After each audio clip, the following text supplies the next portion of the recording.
Very good evening. You're watching Beyond the Headlines with me, Tamanna Inamdar.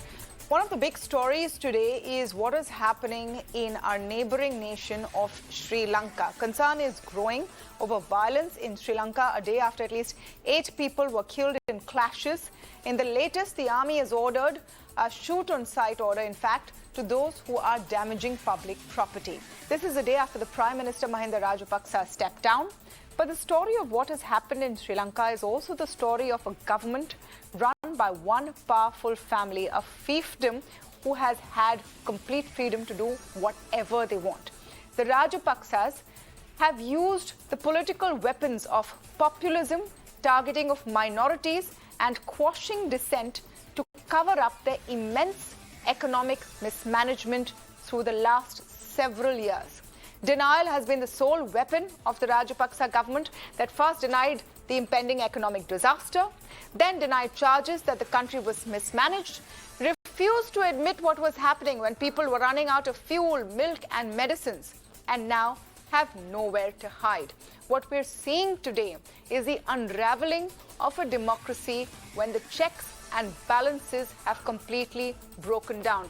For the last several years, independent journalists who spoke their mind were punished.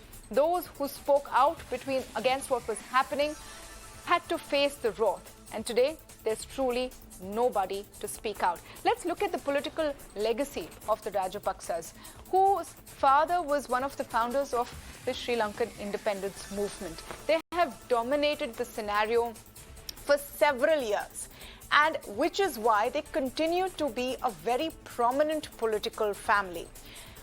Their biggest claim to fame was in 2009 when they managed to end years of civil unrest by beating back the LTTE. And when that happened, there were many allegations of war crimes. It didn't really matter. Those were covered up as well. You can't deny that the Rajapaksas have been very popular with a large section of Lankans for several years, and which is why they have come back to power again and again. In fact, 2005 was the first time when Mahinda Rajapaksa was sworn in. 2009 saw a rise in his popularity after the Tamil rebel wars.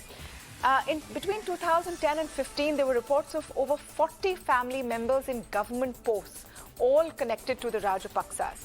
2019 was the latest spate when Gotabaya Rajapaksa won the presidential election, and he immediately installed his brother. His brother, Mahinda, won the parliament elections with 2/3 of majority. So now you have a situation where both brothers are president and prime minister. Now, what could go wrong, right? They have complete power, but that's unfortunately not how it works. A series of poor economic policies have led to this situation, not allowing, for example, their central bank to work independently, allowing corruption to seep into all kinds of infrastructural projects. The infrastructural projects also focused on swanky highways rather than what the country immediately needs.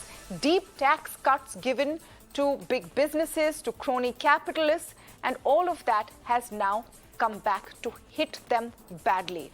Now, earlier this year, in April, in fact, they suddenly realized they had no money left to pay any of their foreign debt. Foreign exchange plummeted 70% in the last 2 years. And of course, COVID-19 did hurt. Sri Lanka is an economy which depends on tourism. People couldn't come in, and that was part of their woes. But now things have become violent because there have been protests, largely peaceful, for the last many weeks. It's believed that once Mahinda Rajapaksa was forced to step down, some of his supporters attacked the protesters, and that's where things have gone wrong.